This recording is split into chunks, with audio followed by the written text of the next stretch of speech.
Hi, this is Stephanie Miller from The Stephanie Miller Show. Please enjoy this exclusive clip from my show on Political Voices Network. You retweeted Dan, who said Mike Johnson got railroaded so hard his son's phone got a notification, and you said, when I say I scream laughed. I mean, I scream laughed. Every once in a while, someone writes a perfect tweet, and that was definitely one of them.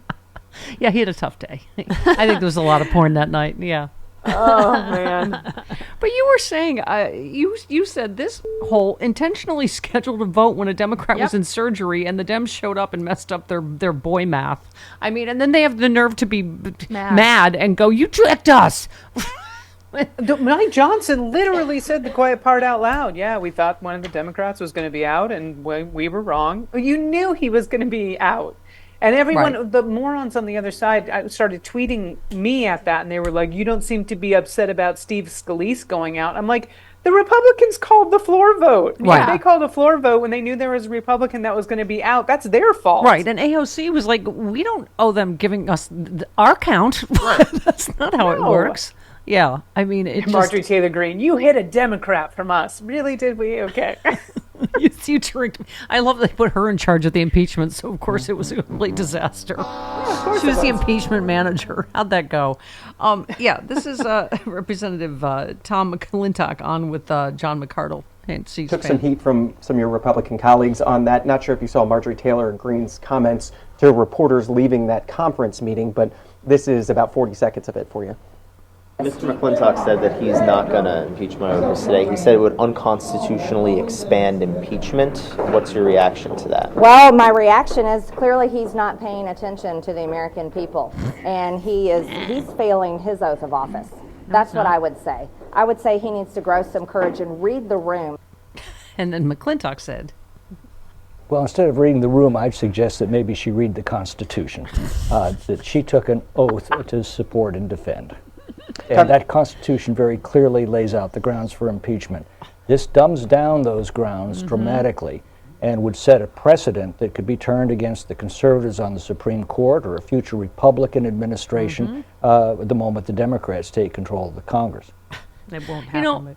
Dana, we marinate in this, and I still can't believe these stories some days. Yesterday, we talked about Marjorie Taylor Greene said Jim McGovern, she implied that he stays in the bathroom pooping too long. Complete with a poop emoji, and he said, what are you doing in the men's room, and don't you have a Klan meeting to go to? And it's just, yeah, go ahead. When Marjorie Taylor Greene tries to go up against anyone, I don't know if you covered it, obviously because I'm the Thursday guest, but the whole Jamie Raskin conversation, where she's like, no, you can't interrupt with this because all your questions are stupid. And Jamie was like, what about a mediocre question, an intelligent question, a smart question? Any question? It was, I mean, Jamie Raskin was so beautiful. He said it wasn't indictable or even indictable. I mean, Mike Gallagher, Republican, said impeachment not only would fail to resolve Mr. Biden's border crisis, but it would also set a dangerous new precedent that would be used against future Republican administrations. So, he took all this crap from his colleagues. And meanwhile, it's just so, I've never seen it so naked, Dana, where I'm like going, wait, you're impeaching this guy for not doing the job that you just voted not to give him the tools to do. Right. I mean, yeah. It's ridiculous. Yeah. We are in agreement. All right. Give me 17. One last one. Hakeem Jeffries with a point about Nancy Pelosi. Democrats under the leadership of President Biden and Speaker Pelosi, partnering with Senate colleagues, were able to do all that with the same exact margin that Republicans have right now. Yeah. I mean, it really, it is amazing that, I think she made it look so easy, right? That you just, they are just a complete disaster. She made it look easy because she would never bring a floor vote if she did not have the numbers. She would never have done that. Right. No, exactly. Dan, I don't know if you heard the story. We talked about it earlier, but it's just so on point. New York vigilantes take down migrant on live TV, but he was from the U.S. As Sean Hannity was interviewing the founder of the Guardian Angels, Curtis Lewa, they're a New York City-based vigilante group, obviously known for targeting immigrants. An off-screen disturbance took place as the camera panned to show group members confronting an unidentified man, pushing him to the sidewalk and placing him in a headlock.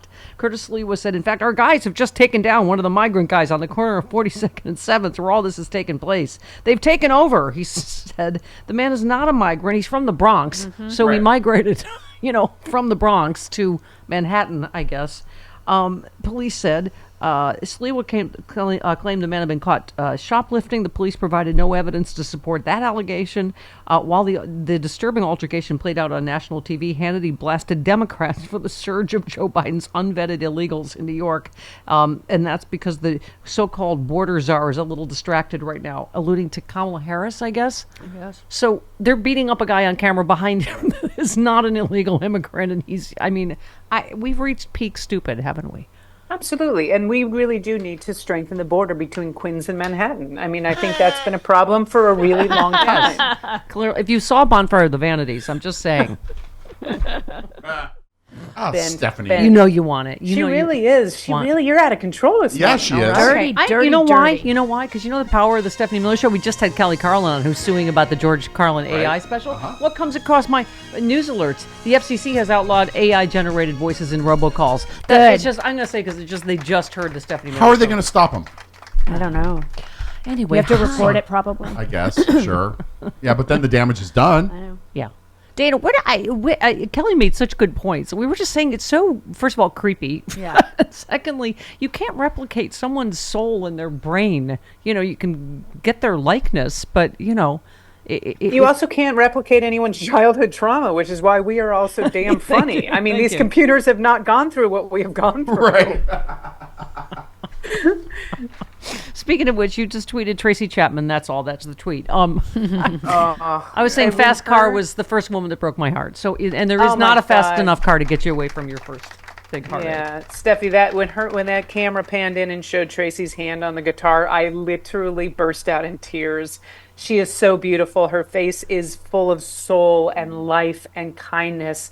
It was so nice to see her perform publicly again. It's been decades. Yeah, but that's what we were saying, that Kelly's striking a blow for all people that are going to worry about their loved ones, getting eaten by robots, Because they're going to. Yeah, well. They are. After they eat all the old people's medicine. Right, they eat our medicine first. Yeah.